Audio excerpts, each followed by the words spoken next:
আসসালামু আলাইকুম রাহমাতুল্লাহি ওয়া বারাকাতুহু। সুপ্রিয় সম্মানিত দর্শক ও শ্রোতা, আশা করি মহান রব্বুল আলামিনের দয়ায় আপনারা সকলেই ভালো আছেন। সাদা স্রাবের মাসালা।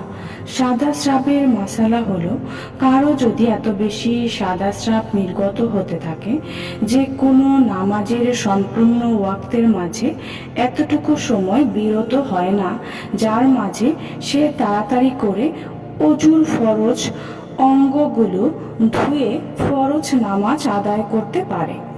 এরূপ হলে সেই মেয়ে অক্ষম বলে গণ্য হবে এবং সেই ব্যক্তি প্রতি ওয়াক্তের জন্য অজু করবে এবং অজুর পূর্বে স্রাব ধুয়ে নেবে এবং পাক পাজামা পরবে।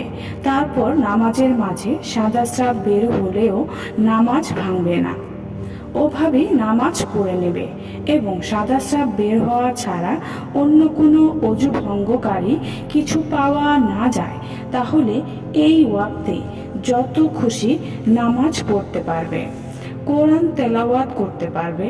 আর যদি এরপর কখনো এমন একটা ওয়াক্ত অতিবাহিত হয় যার মাঝে একবারও ওই কারণ পাওয়া যায় না, অর্থাৎ একবারও সাদা স্রাব বের না হয়, তাহলে সে আর মাজুর থাকবে না।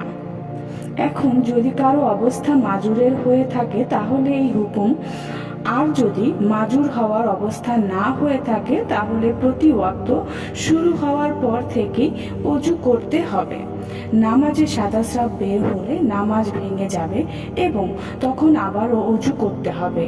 আর পায়জামাও তা লেগে থাকলে তাও পাল্টে নিতে হবে, তবে সামান্য তথা যে কম লাগলে ওই পাজামা পরেই নামাজ হবে, যদিও পাল্টে পড়াই উত্তম। এভাবে কয়েকবার অজু করে ফরজ পড়া গেলে কষ্ট হলেও কয়েকবার অজু করতে হবে। সুপ্রিয় সম্মানিত দর্শক ও শ্রোতা, আশা করি ভিডিওটি ভালো লেগেছে। ভিডিওটি যদি ভালো লেগে থাকে অবশ্যই চ্যানেলটি সাবস্ক্রাইব করবেন, লাইক করবেন, কমেন্ট করবেন এবং বেশি বেশি শেয়ার করে দেবেন। সবাই ভালো থাকবেন। আল্লাহ হাফেজ।